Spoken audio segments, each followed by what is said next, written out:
Brothers and sisters, आज जो मैंने कोकराझार में कल्चरल प्रोग्राम देखा वो यहाँ की कल्चरल रिचनेस और पैट्रियाटिक स्पिरिट को स्पष्ट तौर पर एक्सप्रेस करती है।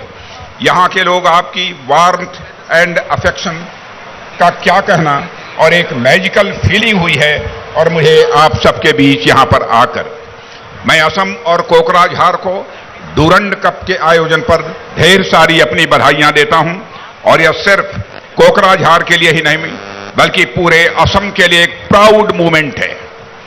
मैं असम के कर्मठ मुख्यमंत्री श्री हेमंत बिश्व शर्मा जी का और बोडोलैंड टेरिटोरियल काउंसिल के chief executive member Shri Pramod Boro का आभार प्रकट करता हूं कि उन्होंने इस उल्लास के क्षण में शामिल होने के लिए मुझे आमंत्रित किया है। मैं बोडोलैंड टेरिटोरियल काउंसिल को इस बात के लिए बधाई देना चाहता हूं कि आपने यहां एक पॉजिटिव एनवायरनमेंट क्रिएट किया है जिसके चलते यह आयोजन कोकराझार में हो रहा है। आप लोगों के साथ मिलकर असम की सरकार ने जिस प्रकार से काम किया है उसी का यह रिजल्ट है कि आज डूरंड कप के 132nd एडिशन के रूप में इस ब्यूटीफुल गेम की शुरुआत एक ब्यूटीफुल स्टेट ब्यूटीफुल सिटी में हो रही है।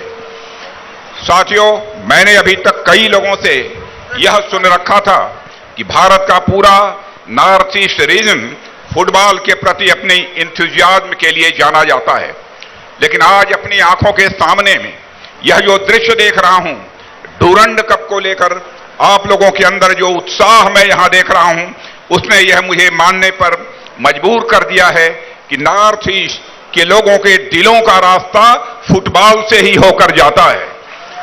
मैं आज अपने सामने जो यह दृश्य देख रहा हूं, जो जुनून आप लोगों के अंदर देख रहा हूं, भारत में फुटबॉल के प्रति इतना जुनून कम ही स्थानों पर हमको देखने को मिला है। साथियों, फुटबॉल जिसे पूरी दुनिया में ब्यूटीफुल गेम के नाम से जाना जाता है, यह सिर्फ एक खेल नहीं है बल्कि यह एक इमोशन है। आप लोगों ने महान ब्राजीली फुटबॉलर पेले का नाम तो सुना ही होगा। उनसे संबंधित एक इंसिडेंट बड़ा ही चर्चित है और मुझे वही इंसिडेंट इस समय याद आ रहा है जिसकी मैं चर्चा आपके बीच करना चाहता हूं। प्रसंग कुछ इस प्रकार का है कि 1970 के डिकेड में नाइजीरिया में सिविल वार छिड़ा हुआ था और उस युद्ध में हजारों लोगों की जानें गई थी। माहौल एकदम बिल्कुल बहुत ही टेंस था, तनावपूर्ण था। पुलिस व नेताओं की कोई भी अपील जनता सुनने को तैयार नहीं थी। लेकिन जब पेले एक फ्रेंडली मैच खेलने के लिए नाइजीरिया आने वाले थे तो सिविल वार चलने के बावजूद दोनों पक्षों ने अपने वार को रोक दिया और 48 घंटे तक नाइजीरिया में उस समय शांति बनी रही केवल फुटबॉल देखने के लिए। आप सोच कर देखिए कि फुटबॉल ने किस तरह एक चमत्कारिक ढंग से स्थिति को सामान्य किया था।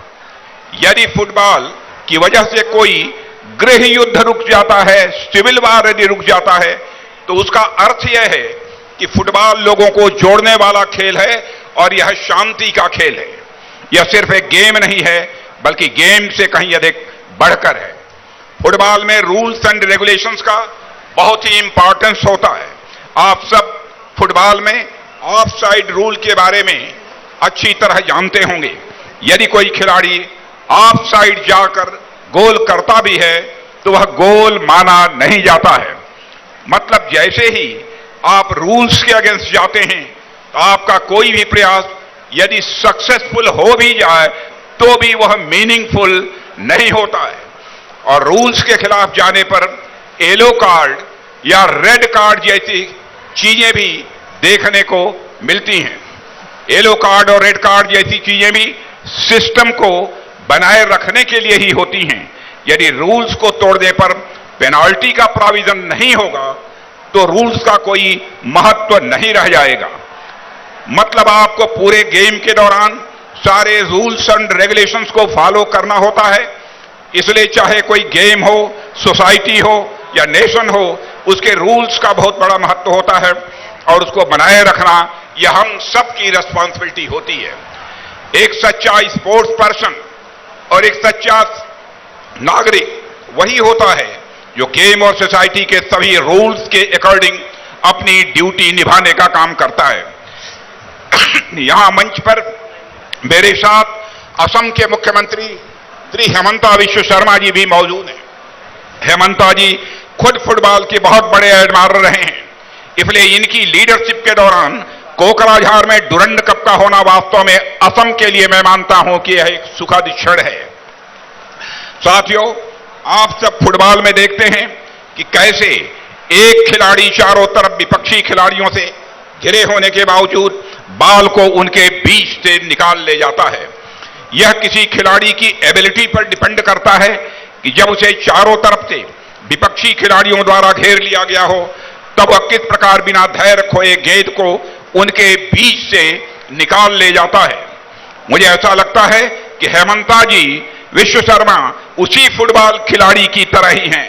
अपने कार्यकाल के दौरान इन्होंने जिस प्रकार से असम के सामने आई कई चुनौतियों का सामना किया है और अपनी काबिलियत का हेमंत विश्व शर्मा ने परिचय दिया है और असम को समस्याओं से बाहर निकाला है। इस बात के लिए मैं हेमंता विश्व शर्मा को भी मैं हार्दिक बधाई देता हूं। हेमंता जी ने जिस प्रकार से असम को नेतृत्व प्रदान किया है उसके लिए मैं उन्हें बधाई देता हूं और साथ ही भविष्य के लिए भी शुभकामनाएं देता हूं कि उनके नेतृत्व में असम दिन दूनी और रात चौगुनी यह प्रगति करता रहे। साथियों, असम ने भी हाल ही के दिनों में स्पोर्ट्स के क्षेत्र में काफी प्रगति की है। हमने ऐसे अनेक खिलाड़ी देखे हैं जिन्होंने असम से आगे बढ़ते हुए नेशनल लेवल पर भी अपनी पहचान बनाई है। चाहे हमारे वीमेन अंडर 20 टीम की कैप्टन अपूर्णा नार्जरी की बात हो या फिर अस्मिता चालिहा और हृदय हजारिका जैसे जेम्स की बात हो, असम ने हमेशा इंडियन फुटबॉल को ऐसे टैलेंट्स दिए हैं जिन्होंने पूरे भारत के लोगों के दिलों में अपनी जगह बनाई है। मुझे पूरा विश्वास है कि असम और विशेषकर कोकराझार में डुरंड कप का आयोजन यहां पर नौजवानों को बहुत बड़े स्तर पर इनकरेज करेगा तथा हमें आने वाले समय में भी असम से और ज्यादा टैलेंट देखने को मिलेंगे। मैं असम सरकार, बोडोलैंड टेरिटोरियल काउंसिल तथा इंडियन आर्मी को इस कप के सफल आयोजन के लिए अपनी तरफ से हार्दिक शुभकामनाएं देता हूं। साथियों, अब आने वाले कुछ दिनों तक पूरा देश डुरंड कप के रंग में रंगने वाला है और यहां आकर मुझे यह महसूस हुआ है कि फुटबॉल में एक म्यूजिक है, फुटबॉल में एक रिदम है, पल्सेस हैं और बीट्स है। कुल मिलाकर कहें तो फुटबॉल डांस ऑफ इमोशंस है और अपने सामने कोकराझार में मैं इमोशंस का यह जो डांस देख रहा हूं उसने मेरे हृदय को स्वाभाविक रूप से प्रफुल्लित कर दिया है। मैं एक बार फिर आप सभी को धन्यवाद देता हूं कि आपने इस अवसर पर मुझे यहां पर इनवाइट किया है और इस अवसर पर और अधिक कुछ न कहते हुए मैं स्वयं को आप लोगों के साथ जोड़ते हुए यहीं पर अपनी बात समाप्त करता हूं। आइए मिलकर एंजॉय करते हैं इस ब्यूटीफुल गेम का। आप सबको